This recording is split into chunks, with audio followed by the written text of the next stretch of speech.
মা, আপনার ছেলে ফোন করেছিল, বলেছে আজকে আমরা সবাই মিলে রেস্টুরেন্টে খেতে যাব।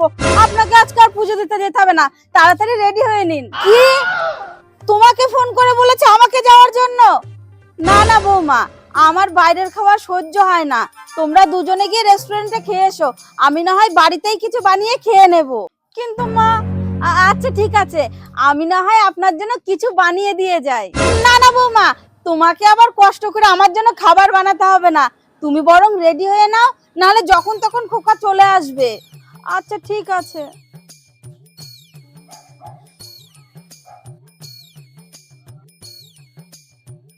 কি ব্যাপার মা, তুমি এখনো রেডি হওনি? রেডি হব মানে? কেন রে, কোথায় যাব? কেন মা, তোমাকে তোমার বৌমা কিছু জানায়নি আমরা রেস্টুরেন্টে খেতে যাব? কই, আমাকে তো সুনন্দা কিছু বলেনি। কি, তোমাকে কিছু বলেনি? দাঁড়াও, আমি এক্ষুনি দেখছি। সুনন্দা, সুনন্দা, হ্যাঁ, কি হয়েছে? কি ব্যাপার বলো তো?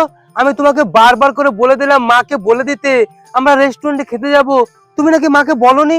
এ কি মা, এক্ষুনি না আমি আপনাকে বলে গেলাম, আর আপনি আপনার ছেলের কাছে মিথ্যে নালিশ করছেন।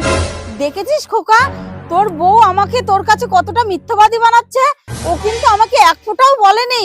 চুপ করো মা, তোমার বৌমা তোমাকে মিথ্যাবাদী বানাচ্ছে না, তুমি তোমার বৌমাকে মিথ্যাবাদী বানাচ্ছ। কারণ ও যদি তোমাকে নাই বলতো তাহলে তুমি আর এতক্ষণ এখানে দাঁড়িয়ে থাকতে না, মন্দিরে পুজো দিতে চলে যেতে। আজ ও তোমাকে বলেছে দেখেই এখনো তুমি এখানে দাঁড়িয়ে আছো, যাতে করে তোমার ছেলের কাছে তোমার বৌমাকে মিথ্যাবাদী বানাতে পারো।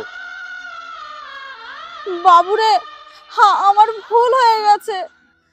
বৌমা, তুমি আমাকে ক্ষমা করে দাও মা। ছি ছি মা, এ আপনি কি করছেন?